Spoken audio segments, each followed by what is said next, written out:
आपण पाहत आहे police news point. Police news पॉइंटमध्ये आपला हार्दिक स्वागत आहे. चला बघू आजच्या घडामोडी. आरोप करणारे नेते आदरणीय भुजबळ साहेब मंत्री महोदय यांनी एक गोष्ट मात्र लक्षात ठेवली पाहिजे होती की जर तुम्हाला आरोप करायचा नाही तर आरोपासाठी जर त्या ठिकाणी पुरावे आहेत तर तुम्ही राज्याच्या मंत्रिमंडळामध्ये आहात. हे पुरावे राज्याचे गृहमंत्री आणि असलेले मुख्यमंत्री आदरणीय देवेंद्र फडणवीस साहेबांकडे सबमिट. पण तसं न करता तुम्ही एखाद्या चौकामध्ये एखाद्या सभेमध्ये जाहीररित्या त्या ठिकाणी एका भल्या माणसाच्या अंगावरती शिंतोडे ओढवण्याचं जे काम करताय, थोडासा पाठीमागे जाऊन भुजबळ साहेब बघा. तर मला असं वाटतं की हे बघा, भाजी विक्रेता ते महापौर भुजबळ साहेब 1991च्या अगोदर भाजी विक्रेता ते महापौर हे आपणच होता भुजबळ साहेब. पण 1991च्या नंतर राज्याच्या मंत्रिमंडळामध्ये सलग 9 वेळा अगदी उपमुख्यमंत्री, गृहमंत्री, सार्वजनिक बांधकाम मंत्री, अन्न नागरी पुरवठा मंत्री, अल्पसंख्याक मंत्री, मागासवर्गीय, बहुजन विकास, बहुउद्देश्य या सगळ्या मंत्रिपदांची मंत्रिपदं भोगणारे भुजबळ साहेब आपण होता. आणि ते फक्त आणि फक्त शरदचंद्र पवार साहेबांकडे. 1991च्या अगोदर भुजबळ साहेब आपण ओबीसी नेते नव्हता. नगरसेवक ते महापौरचा प्रवास आपला होता. आपण म्हटलं की पवार साहेब मी मंडलसाठी शिवसेना सोडून तुमच्यासोबत आलो, मंडलसाठी नाही.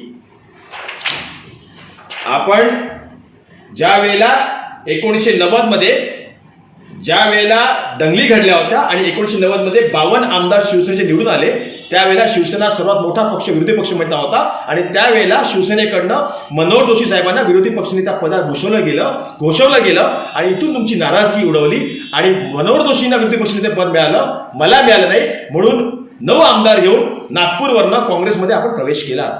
शिवसेना सोडली, मंडलसाठी नाही, पवार साहेबांसाठी नाही, स्वतःसाठी सोडली तुम्ही. हे तुम्ही लक्षात ठेवा. भुजबळ साहेब, हो मी पण ओबीसी आहे, पण 1991 नंतर तुम्ही स्वतःच्यावरती माळी समाजाचा रंग लावला, प्रयत्न केला की मी ओबीसी नेता होतो, पण तुम्ही कधी ओबीसी नेता झाला नाही. 1993 नंतर शरद पवार साहेबांनी मंडल आयोगाच्या शिफारसींची अंमलबजावणी करण्याचा ऐतिहासिक निर्णय महाराष्ट्रामध्ये घेतला आणि छगन भुजबळ हे ओबीसी नेते बनले. ते बनणारे देखील शरदचंद्र पवार साहेब होते, हे विसरू नका. त्यामुळे समाजासाठी तुम्हीही काम करता, आम्ही काम करता, पण शरद पवार साहेबांवरती त्या ठिकाणी बोलाल तर आम्हाला देखील तोंड उघडं करून बोलावं लागेल, हे विसरू नका भुजबळ साहेब. आणि आता तेवढंच सांगेन, हे तुम्हीच आहात भ्रष्टाचार आणि भुजबळ. हे तुम्हीच आहात भुजबळ साहेब, भ्रष्टाचार आणि भुजबळ. 2.5 वर्ष जेलमध्ये ईडीच्या कारभारासाठी, बेहिशेबी मालमत्तेसाठी आपल्याला जेल झाली. पण हे झाल्यानंतर देखील 2019 मध्ये शिवाजी पार्कवरती 7 मंत्री, त्याच्यापैकी 3 शिवसेनेचे, 2 काँग्रेसचे आणि 2 राष्ट्रवादीचे, त्याच्यापैकी 1 जयंत पाटील आणि दुसरे छगन भुजबळ हे राष्ट्रवादी काँग्रेस पक्षाकडनं पवार साहेबांच्या वतीने शपथ घेणारा एकमेव मंत्री होता. ओबीसी म्हणून नाही, तर पवार साहेबांचे कट्टर समर्थक म्हणून, पवार साहेबांच्या विचारांचे पाहिजे म्हणून, समाजासाठी काम करता म्हणून पवार साहेब तुम्हाला दिला. हे विसरू नका.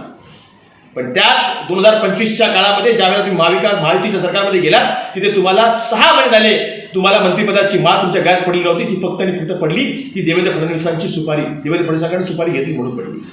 त्यामुळे या सगळ्या गोष्टी आम्हालाही बोलता येतात आणि आम्हाला सांगता येतात. पवार साहेबांनी तुमच्या आयुष्यामध्ये छगन भुजबळ हे घडवणारे कोण असेल तर ते शरदचंद्र पवार साहेब आहेत, हे विसरू नका.